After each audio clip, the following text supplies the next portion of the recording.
ये कहानी नहीं, एक सत्य गाथा है एक महान राज्य की विकास यात्रा की।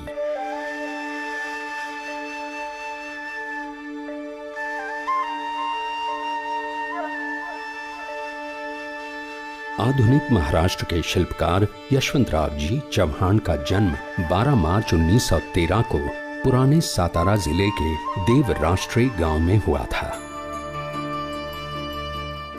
बचपन में ही पिताजी की छत्रछाया छिन जाने से उन्हें गरीबी का सामना करना पड़ा। उन्होंने अपने आत्मविश्वास के बल पर अपनी जीवन यात्रा शुरू की।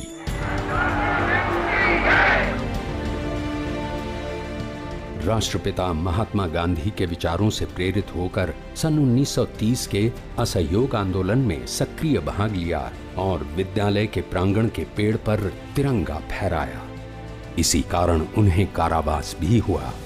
उस समय कारागृह में उन्हें कई देशभक्तों का सहवास मिला, जिससे उनका स्वतंत्रता संग्राम में योगदान बढ़ता गया। मां के प्रोत्साहन से उन्होंने BA LLB तक की शिक्षा प्राप्त की। यशवंतराव जी ने सन 1940 में सक्रिय राजनीति में भाग लिया और सन 1942 में वेणुताई से शादी की। उसी वर्ष सातारा जिले के आंदोलन में शामिल होकर कांग्रेस जिलाध्यक्ष बने। वैचारिक ज्ञान की गठरी लेकर यशवंतराव जी सन 1946 में मुंबई विधानसभा के लिए चुने गए और संसदीय सचिव बने।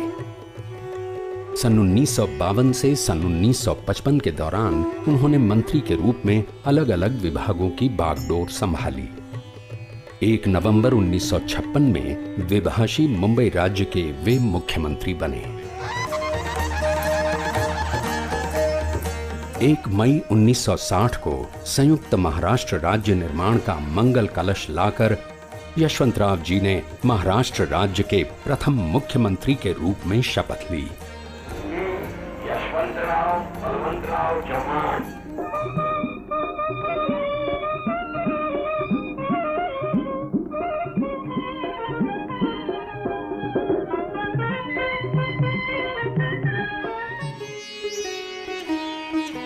सन 1956 से लेकर 1962 तक 6 साल में महाराष्ट्र का विकास करना यशवंतराव जी का बस एक यही लक्ष्य था। इस कालावधि में उन्होंने समाज हित के कई कानून बनाए।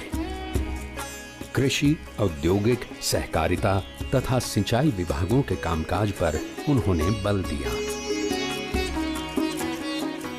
उन्होंने महाराष्ट्र राज्य को एक नई दिशा दी।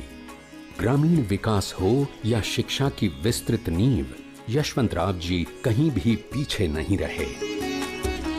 उनके द्वारा रखा गया हर विचार और उनके द्वारा उठाया गया हर कदम महाराष्ट्र के सर्वांगीण विकास का हस्ताक्षर बना।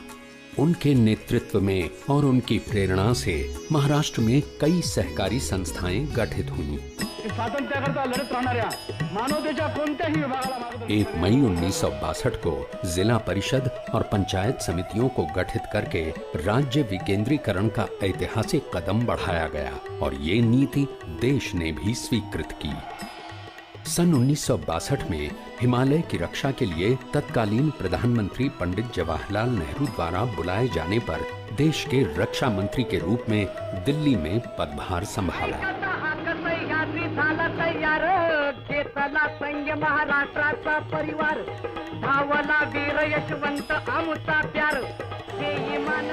देश के रक्षा मंत्री, गृह मंत्री, वित्त मंत्री, विदेश मंत्री और उप प्रधानमंत्री जैसे उच्च स्थान पर कार्य करने वाले श्री यशवंतराव चव्हाण महाराष्ट्र के सुपुत्र थे। आपका विस्मरण हमें कभी नहीं होगा।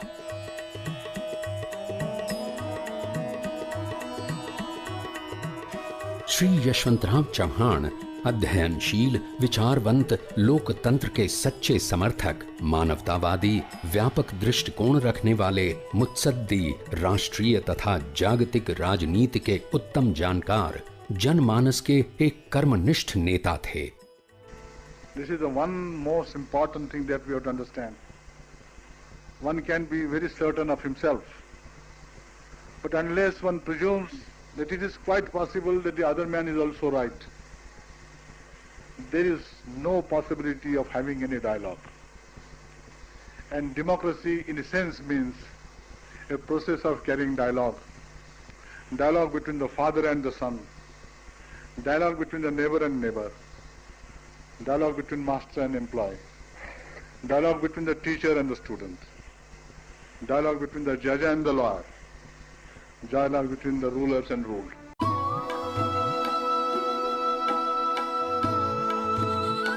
सभी गुणों तथा कलाओं के जानकार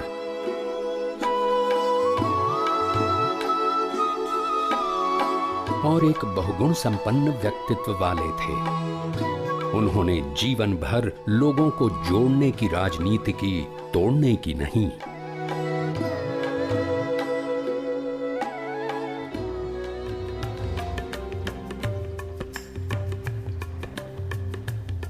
महाराष्ट्र की राजनीति में लगभग 4 दशक तक यशवंतराव जी का नाम गूंजता रहा। यशवंतराव जी को स्वभावतः उत्तमोत्तम साहित्य पढ़ने की रुचि होने के कारण साहित्यिकों का सहवास उन्हें अच्छा लगता था। यशवंतराव जी ने जिंदगी भर साहित्यिकों के साथ साथ राजनीतिज्ञ, विद्वान, पत्रकार तथा आम कार्यकर्ताओं के साथ भी अपने संबंध बनाए रखे। उसमें कभी भी कटुता नहीं आने दी।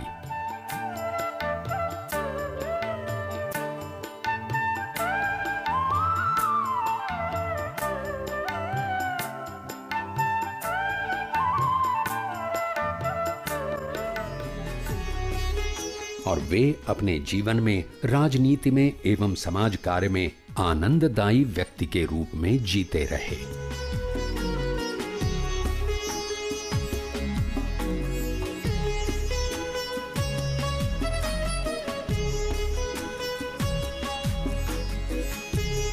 आज का महाराष्ट्र यशवंतराव जी के विचारों के बलबूते पर खड़ा है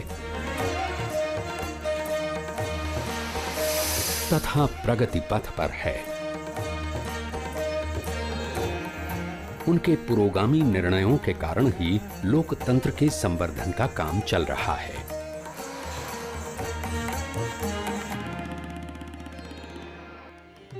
युवा नेताओं का विद्यमान नेतृत्व उन्हीं के विचारों से महाराष्ट्र को आगे बढ़ा रहा है। महाराष्ट्र को एक पुरोगामी राज्य के रूप में अग्रणी रखने वाले यशवंतराव जी ने देश की सेवा में महाराष्ट्र की ओर से कोई भी कमी नहीं छोड़ रखी। राष्ट्र की सेवा में मराठी लोगों का सहभाग सबसे बड़ा है, ये अपने कार्य से ही उन्होंने दिखा दिया है। उन्होंने महाराष्ट्र को यशवंत और देश को गौरवान्वित किया है। इसी के कारण न केवल महाराष्ट्र अपितु देश का हर नागरिक इस महान नेता का ऋण कभी भूल नहीं पाएगा। कृष्णा तट के इस विकास योद्धा के सामने उनकी स्मृति में हर एक व्यक्ति अत्यंत कृतज्ञता से नतमस्तक हो जाता है। यशवंतराव जी ने महाराष्ट्र को जो कुछ दिया है उसकी गवाही आज भी सह्याद्री हमें दे रहा है। ऐसा ये महान कर्मयोगी 25 नवंबर 1984 को अनंत में विलीन हो गया। जनहित का कल्प वृक्ष बोकर तुम यूं ही चले गए, फलता फूलता उसे देखने क्या तुम लौट आओगे?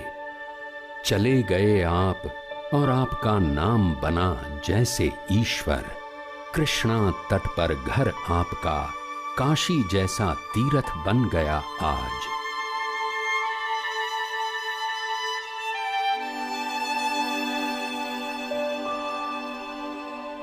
महाराष्ट्र के इस महान सपूत को शतशः नमन, कोटि कोटि प्रणाम।